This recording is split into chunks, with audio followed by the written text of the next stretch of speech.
Então, como que a gente faz? Qual é a maneira ideal para a gente conseguir encher as nossas turmas, sim, sem ter que torrar uma grana em anúncios?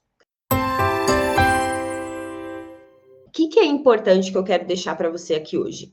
Que para eu reter aluno, eu preciso fazer esse aluno realmente se apaixonar pelas minhas aulas.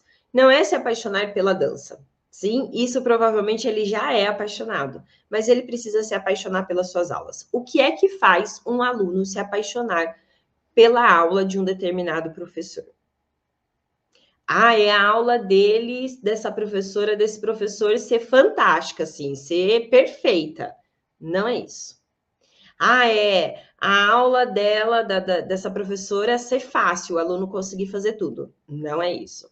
É a aula ser mega difícil. Não é isso. O que faz reter alunos na sua sala de aula, uma das coisas é você conseguir colocar esse aluno no que eu chamo de estado de flow. Lá no evento eu vou explicar para você mais sobre esse estado de flow. Mas estado de flow é quando a gente entra num momento em que a gente tá tão envolvido com aquilo que a gente está fazendo que a gente perde a noção do tempo. Por exemplo, eu dando aula, eu entro em estado de flow. Tanto que eu passo o horário das aulas, sabe assim? Você tem que terminar a aula com 1h30, normalmente eu passo um pouquinho. Por quê? Porque eu me desconecto de tudo e fico conectada só com aquele momento. Quando a gente faz isso, isso libera substâncias no nosso organismo e a gente se sente muito bem.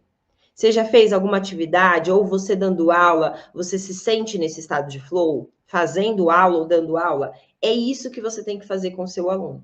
Agora, como faz isso? Lá no evento eu vou explicar detalhadamente, mas basicamente, o meu aluno ele precisa ser desafiado na intensidade que ele consiga corresponder. Se eu monto uma aula muito simples, que o meu aluno consegue fazer tudo, ele se sente desafiado? Não, porque ele consegue fazer tudo. E aquilo que a gente já consegue fazer tudo é até meio sem graça, né? Vai perdendo a graça com o tempo.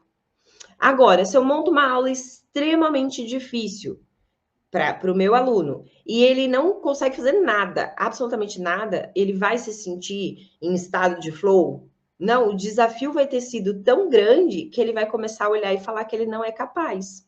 Ele vai começar a olhar e falar que ele não nasceu para o balé, que balé não é para ele, vai começar a desmotivar. Se é criança, vai começar a pedir para a mãe para sair. Sim? Então, a gente precisa criar essa visão de que quando eu quero fazer um aluno estar realmente envolvido com a minha aula, a ponto dele continuar nas minhas aulas, eu preciso pensar em aulas, criar uma estrutura que ele se sinta em estado de flow, onde ele foi desafiado, mas ele conseguiu alcançar o desafio. Sim? E isso é possível fazer quando você começa a aprender a dar aulas. Porque quando a gente é bailarina, a gente não aprende a dar aula, a gente aprende a fazer aula, né? Mas quando a gente começa a aprender a dar aulas, aí sim a gente cria condições de conseguir colocar nosso aluno em estado de flow, ok?